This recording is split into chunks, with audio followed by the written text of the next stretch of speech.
vadă ce am primit.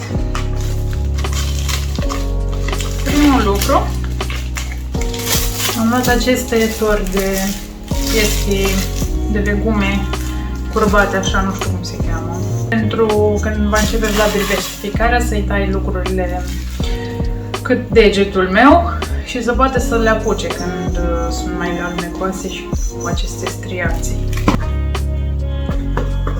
Aici m-a rugat Dragoș să iau o oglindă pentru mașină, să-l vadă și el pe Vlad în spate. E și cu sticker, e un board. Drăguț! Și cam asta e oglinda. Se prinde de tetiera mașinii, în locul unde stă copilul. E destul de mare. Atât de cuminte, Vlad. Aici mi-am luat o gentuță din aceasta mai mică pentru căruț. Să văd dacă se și prinde cum trebuie. Este cu capac, cu fermoar. O să vă arăt mai târziu cu ce o să umplu, cu ce lucrurile pe care le iau de obicei la mine. Ca să nu mai car tot timpul în ghiozdanul meu, că mă aglomerez prea tare. Cam asta este. O să vă arăt mai târziu ce conține și cum se așează la căruț. Mi-am făcut o cafea și acum vreau să-mi pregătesc gentuța pentru bebe, pentru când ies afară cu el.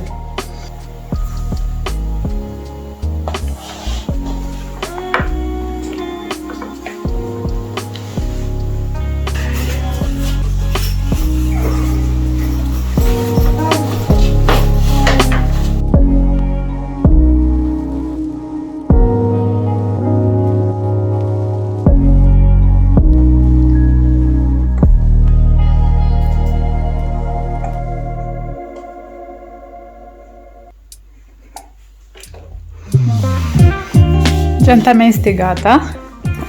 Am pus aici cam majoritatea lucrurilor de care am nevoie, de fapt cam toate. Am pus 5 scutece de unică folosință, un prosopel de șters la guriță, un muslin mai mic, un muslin mai mare, pe care îl folosesc de obicei să-l acopăr, când îl alăptez,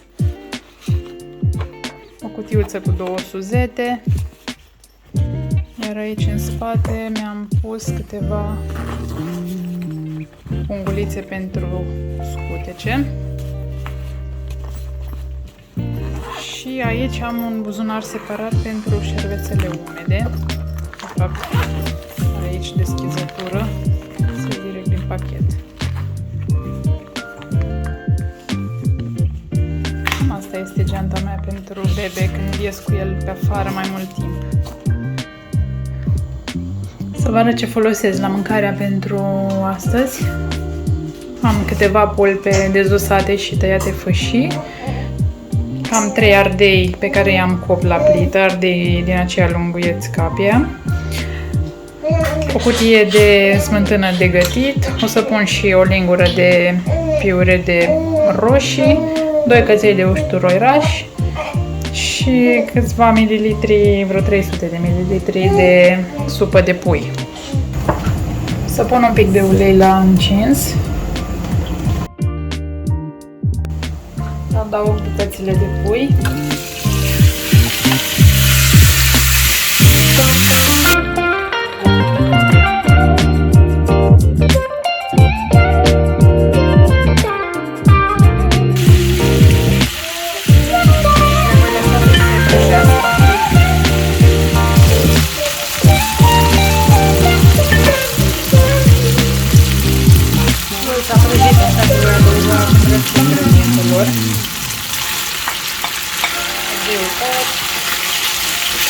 Supa de pui.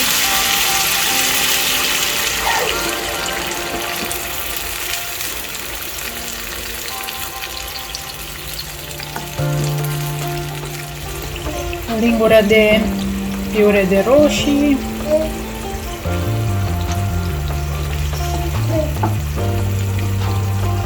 Usturoiul. Și smântâna pentru gătit, pe care nu voi adăuga chiar pe toată, doar jumătate momentan. Deja a început să miroasă foarte bine. Acum o să las să fiarbă până se va găti complet pur și se va transforma într-un sos. Am să-mi fac acum o cafea cât timp fierbe mâncarea și mă voi pregăti să ies cu Vlad un pic în grădină cu căruțul.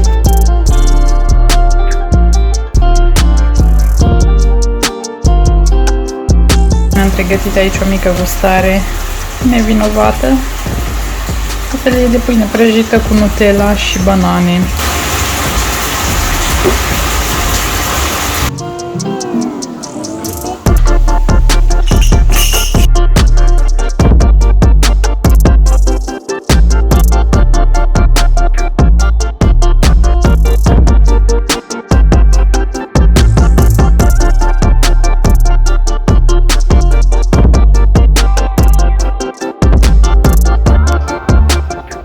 Cam asta este mâncarea de pui cu ardei copți și smântână.